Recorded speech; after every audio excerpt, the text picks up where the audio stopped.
Tokoh Bali, pengusaha dermawan Insinyur Nengah Senantara yang maju sebagai bakal caleg DPR RI Dapil Bali dari Partai Nasdem, banjir apresiasi dan dukungan termasuk dari kalangan akademisi dan pakar ekonomi. Dilihat dari kacamata hierarki kebutuhan Maslow, Nengah Senantara dinilai maju ke DPR RI bukan lagi untuk kepentingan pribadinya, melainkan semata-mata bagian aktualisasi diri dengan mengabdikan diri untuk Bali dan memperjuangkan kepentingan masyarakat Bali di pusat. Penilaian itu disampaikan pakar ekonomi dan guru besar Profesor Iwayan Ramanta saat dirinya memberikan pandangannya tentang langkah Nengah Senantara maju ke DPR RI. Penilaian ini disampaikan Prof. Ramanta saat acara puncak peringatan HUT ke-19 Bank Dewata atau BPR Bali Dewata yang berlangsung di Bali Bidadari Batik Tohpati Denpasar pada Sabtu 30 Juli 2022. Prof. Ramanta lantas membedah niat mulia Nengah Senantara untuk ngayah di DPR RI mewakili Bali dari perspektif ekonomi makro dan ekonomi mikro, serta dikaitkan dengan teori hierarki kebutuhan dari Abraham Maslow. Ada 5 kebutuhan pokok manusia menurut Abraham Maslow, yakni kebutuhan pokok, kebutuhan terhadap rasa aman, kebutuhan sosial, kebutuhan terhadap pengakuan, dan kebutuhan aktualisasi diri yang berada di puncak hierarki.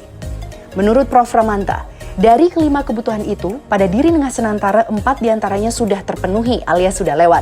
Jadi, tinggal mencapai kebutuhan aktualisasi diri, yang itu sekarang dilakukan dengan mengabdikan diri untuk masyarakat Bali. Salah satunya dengan ingin berjuang sebagai anggota legislatif di DPR RI. Jadi menurut Prof. Ramanta, langkah Nengah Senantara ke DPR RI bukan lagi mencari penghidupan, tetapi melaksanakan kewajiban hidup agar bermanfaat untuk masyarakat banyak dan supaya sampai kepada self-actualization dalam hierarki kebutuhan Maslow. Tadi juga sebelumnya saya dengar sekarang akan maju sebagai calon legislatif di tingkat pusat. Jadi kalau saya pikir itu sudah sepantasnya seperti itu. Jadi bahasanya Pak Gede Wirata sudah on the track gitu ya. Karena kalau kita berbicara secara ekonomi, kita bicara ekonomi makro dan kita berbicara ekonomi mikro. Kalau kita berbicara ekonomi makro, kita akan berbicara ada salah satunya yang terpenting adalah ada 5 kebutuhan pokok manusia. Menurut Maslow, kebutuhan itu antara lain kebutuhan pokok, kebutuhan akan rasa aman, kebutuhan sosial, kebutuhan akan pengakuan, kemudian kebutuhan akan aktualisasi diri. Dan kelima kebutuhan ini di Pak Nengah itu yang 4 itu udah lewat lah. Kebutuhan pokok sudah lewat, kebutuhan rasa aman, safety needs kata Maslow sudah lewat, kebutuhan sosial kemana-mana tidak hanya di tembok desanya beliau tetapi ke Sangsit, ke Tohpati, ke Batu Bulan dan seterusnya. Terbukti dari kehadiran kita sekalian semua dari berbagai kelompok dan daerah saat itu. Lalu kemudian kebutuhan akan penghargaan, udah dapat penghargaan lah.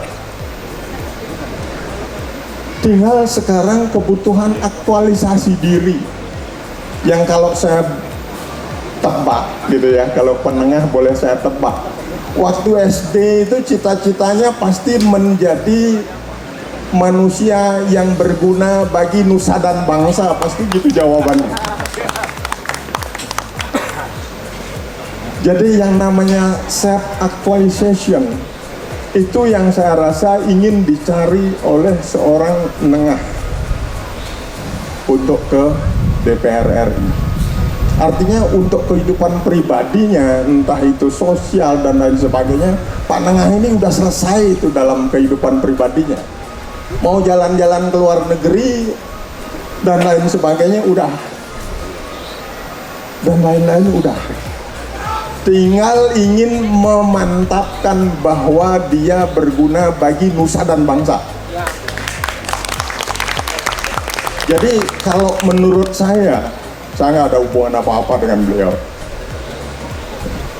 Menurut saya, dia ke DPR RI itu bukan mencari penghidupan lagi, tetapi melaksanakan kewajiban hidup supaya sampai kepada yang disebut dengan self-actualization oleh Maslow. Ya menurut ilmu saya seperti itu. Selanjutnya, dari perspektif ekonomi mikro, menurut Prof. Ramanta, tentunya Nengas Senantara akan berupaya keras memperjuangkan kepentingan ekonomi Bali. Salah satunya, bagaimana memperkuat BPR dan UMKM. Dengan pengalamannya sebagai pengusaha BPR, owner dan komisaris utama Bank Dewata atau BPR Bali Dewata, Nengas Senantara diharapkan bisa duduk di Komisi 11 DPR RI yang membidangi perbankan. Nengas Senantara diyakini mampu memperjuangkan juga kepentingan 133 lebih BPR yang ada di Bali.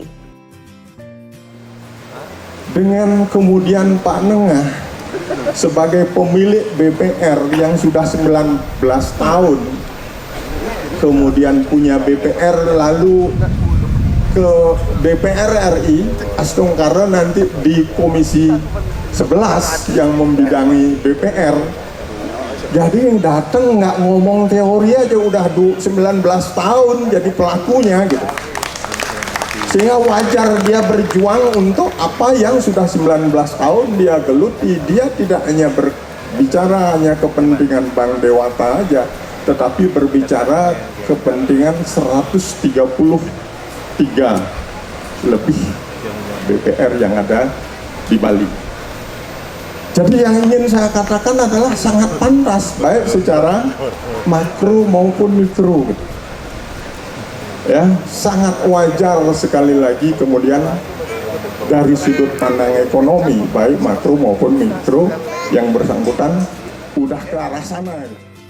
Sebagai penutup, Prof. Ramanta menyimpulkan bahwa jadi sangat pantas dari sudut pandang ekonomi makro dan ekonomi mikro, Nengas Senantara maju ke DPR RI. Sangat wajar jika Nengas Senantara diberikan dukungan dipilih dan dipercayakan mewakili serta memperjuangkan kepentingan Bali di pusat. Sementara itu, Nengas Senantara mengungkapkan keinginan dirinya untuk nyalek menuju DPR RI di Senayan, Jakarta karena DPR RI merupakan pusat regulasi, pusat pemerintahan, dan pusat keuangan sehingga dirinya ingin lebih banyak bisa memperjuangkan kepentingan Bali di berbagai aspek di pusat.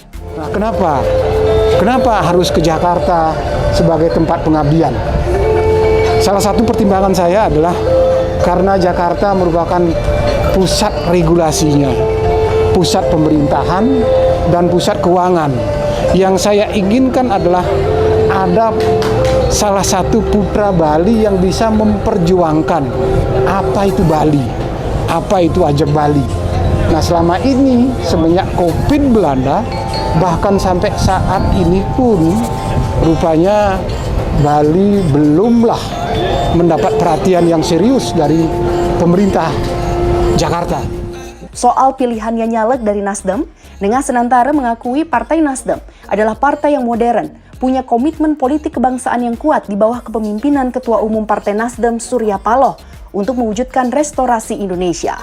Partai Nasdem juga punya logistik yang kuat dengan kebersamaan yang sangat kuat di antara para kadernya. Kenapa saya harus memilih Nasdem sebagai salah satu partai untuk berjuang ke pusat Jakarta? Yang saya pahami adalah pertama, Pak Ketua Umum Bapak Haji Surya Paloh memiliki visi dan misi yang sangat visioner, yang mana beliau selalu menekankan restorasi, perubahan, yang dalam arti kata restorasi adalah memperbaiki yang rusak-rusak, meluruskan yang bengkok-bengkok, dan yang lebih penting adalah ingin membawa bangsa rakyat Indonesia ke arah yang lebih baik dan lebih baik lagi. Yang kedua, kenapa juga Nasdem? Yang saya pahami di antara partai-partai yang ada, Nasdem mempunyai kemampuan logistik yang luar biasa. Di Nasdem kita selalu menjadi satu kekeluargaan yang satu sama lainnya saling mendukung. Itulah yang sangat menarik buat saya kenapa harus Nasdem menjadi pilihan. Insinyur Nengas Senantara lahir di Desa Tembok, Kecamatan Tejakula, Buleleng pada 12 April 1963. Nengas Senantara banyak menimba ilmu dan berbisnis di Kabupaten Gianyar. Dia memiliki moto, sukses itu dimulai dari kerja keras, disiplin dan belajar dari kegagalan, serta memiliki prinsip menjadi dan memberi. Dengan senantara memegang teguh prinsip dimanapun dan dalam posisi apapun, dirinya harus memberikan yang terbaik kepada diri sendiri, keluarga, dan orang banyak. Dengan senantara dikenal sebagai pengusaha sukses dengan banyak lini bisnis di sektor industri yang beragam. Senantara dikenal selaku salah satu pengusaha perbankan sukses melalui BPR Bali Dewata Batu Bulan Gianyar. Dia juga memiliki usaha bidadari batik di Tohpati Denpasar. Dengan senantara juga dikenal sebagai pengusaha pariwisata dengan memiliki banyak usaha dan properti seperti The Sun Hotel Legian Kuta, The Bidadari Luxury Villas Kerobokan, The UB Villas Peti Tenget Kuta, The Light Exclusive Villas and Spa Seminyak Kuta, Abisena Resort Ubud, Pink Lau Restoran Peti Tenget Kuta.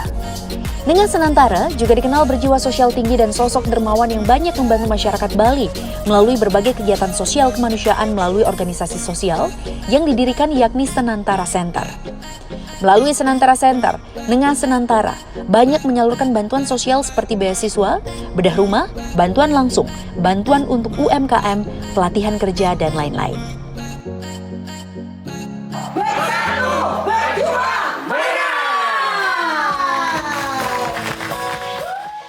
Bali 1 mengabarkan.